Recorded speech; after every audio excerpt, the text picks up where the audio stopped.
Hello everybody, welcome to the second edition of the Lions Roar. We've received a few submissions for names, and Lions Roar is the one that we've decided to go with for the name of the show. We're going to take a look at OMFL action for this past weekend. In the Pee Wee division, unfortunately, the Lions were topped by the Essex Ravens by a score of 32-19. In Bantam, the Niagara Generals also topped our Lions by a score of 32-7. In Varsity, the Lions walked into Vaughan and topped the Rebels with a commanding score of 41-0 in a game that apparently got pretty chippy.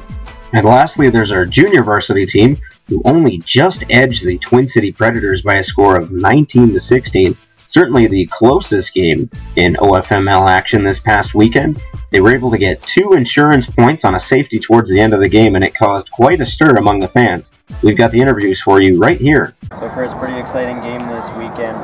Toward the end there was a bit of a mishap with that safety, and obviously when there's a safety that happens, you can either elect to receive the ball or take the ball on 35. You elected to receive it. In a game that's that close in that kind of a situation, what's going through your mind when you make that decision? Well, I'm just trying to give our offense the best opportunity and less mishap for something bad to happen, so I'd rather just have the ball in there. So that's why I probably chose to receive it. Right? Plus you get a lot of coaches' inputs when that happens, so you got to listen to your coaches and figure out where you want to go. Anyway, I guess it doesn't really matter in the end because you came away with a W. So how did you feel about that first week's game? Well, the first week I think we came up against a team that wasn't really ready, and we were able to take advantage of it. They were a very big team. They do have some talent on that team, and I can see them getting better to the end. But I think we were just more prepared. We were a lot faster and a lot more explosive, and we were able to take advantage of what their weaknesses were. And coming into this game, we came up against a Kitchener squad that was much improved from last year, and they were ready for a game. And like I told the kids, I think we did pretty much everything we could to lose that game, but we still came up with the win. So that shows me that these kids got a lot of fight in them, and they'll fight all the way to the end. So I'm real proud of them. So Michael, pretty close game this weekend. On the offensive side of things, what's kind of going through your mind when a game's that close? What's the focus for the team? We just need to keep everyone healthy and keep going through and get everything down pat. So, but in that specific game situation, when it's that close, what's kind of your focus in your mind? Like, what are you focused on the most in order to come out with that W? Hit someone the next play as hard as I can and keep composed. So Nick, obviously a pretty close game this weekend. Both teams playing pretty strong on the defensive side of things, going score for score. Pretty intense, competitive game. What's going through your mind while you're in that backfield on defense? Well, never give up, because we got to put ourselves in a position to win, and you just can't give up. And so, moving forward to next week, what do you think is kind of the focus? Do you think there's a need for some defensive adjustments? Obviously, from last year to this year, this team, the Preds have really improved a lot. Do you think that there's the opportunity for other teams in this league to kind of come in and catch you off guard? Oh yeah, everybody has a shot to do that, but we got to put our work in, keep working hard, and stay on top. Now that we've recapped last week's OMFL action, let's take a look ahead to the games coming this weekend. After 2 pretty action-packed weekends, this weekend will be a bit more tame with only 2 games at home, first of which we'll see the Metro Wildcats come into town to play against the Pee Wee OMFL Lions at 5:30 p.m. The Bantam Lions have a bye this week, and TNT Express will be coming to play our varsity team. That game's the late game on Saturday at 8 p.m. And on Sunday, the junior varsity team will be taking a trip into Orangeville to play against the Outlaws at 1 p.m. Now let's take a look at how the first week of action in the OVFL went. The Bantams unfortunately lost to the Hamilton Ironmen by a score of 21-9. Our junior varsity beat the Etobicoke Eagles by a score of 57-7.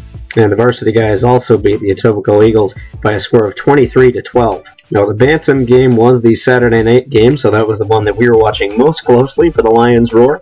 So we've got a couple interviews and highlights for you right here. Okay, so Quinn, first game of the season, how do you think it went tonight?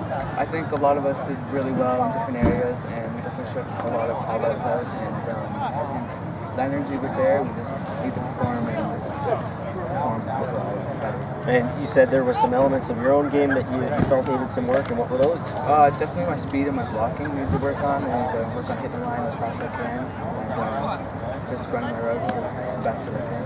And knowing what you need to work on is half the battle, so Quinn, good luck in practice this week, and look forward to seeing you in action next weekend. Thank you. So Logan, you had that huge interception toward the end of the second quarter there. How did that feel? It felt great, you know, but I just got it and I had to go. But it's a bad end score. For sure. So what is that feeling when you have a play like that in your hands and you can make a difference in a game? What kind of power does that give you when you're out on the field? It gives you all of it. Like, you feel like you can do anything. You can help save the game, or you might not. You might lose it. And so would you say that that kind of can definitely deliver some momentum to the rest of the team? Everyone's pumped after they see a big play like that? Oh yeah, for sure. Everyone was like pumped right after. That's good. So how did you feel about how this game went tonight? I feel like we could have done better. We're still working on some stuff. And in your own game, what are some parts that you can work on in practice this week? I just need to work on fitting up on all my tackles, less missed ones. So, Coach, first game of the season, how do you feel about the result here? Well, obviously the score wasn't what we wanted it to be today. You know, we're far from the finished product. We got a lot of new guys. We're working together. The whole time we're going to come together. Hopefully the season's a bit of a marathon and not sprint, so we got a ways to go. For the time being, though, how do you like where you're at now? Do you feel like there's a lot of improvements to be made over the next couple of weeks or so, or just a few minor adjustments? I think if you looked out there today, we showed the team we can be, which is an excellent football team. We're just a little too inconsistent at this time. We need to get to practice. We need to work hard. And we need to work with that. Now let's take a look at what Week 2 has in store for our OVFL teams.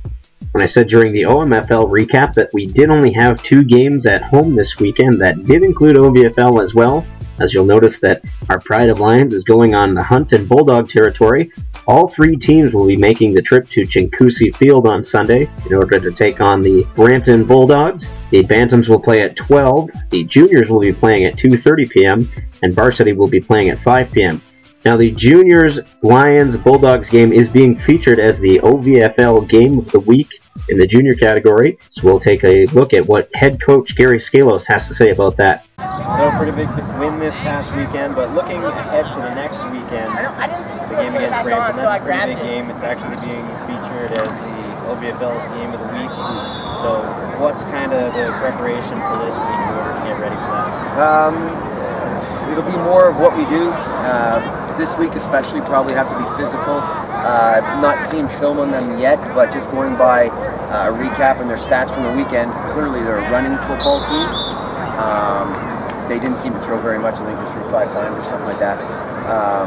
But they're a running football team, and they've got one of the best running backs in the league, so we'll have to be ready for that. I think we will be. And as far as an offensive approach, we'll just do what we did last weekend. We ran the ball and threw the ball really well. We racked up a lot of yards on both sides, and it'll just be more of the same. So Gordon, coming up to this next weekend's game here, you're a big part of the special teams units of this team.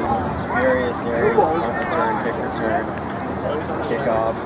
So say Brampton puts their big running back there to receive the ball. What's kind of the plan on kickoff in terms of trying to contain them? Well, first we got to get our runners to get down there and contain the outside, because that's where we don't want to be picked off. And then once we have that sealed, he's going to have to come back through the middle. That's where we have both Marios. That's when we have both Marios attacking. And if they can get a hold of them, that's when the whole team, Cambridge Lions, is gang tackling. So Mario, big win this weekend. Only 7 points allowed, and that was the special teams play. No points turned over on defense. You're a big part of that defense. You got a tough game coming up this weekend against Brampton. They've got one of the better running backs in the league. How do you see the team adjusting on defense in order to kind of get ready to defend this game? I feel like we have to contain a lot. He's a really shifty guy. Hey guys, get up! We're going to have to break down earlier. We're going to have to practice pursuing to the ball this week and breaking down before we make contact.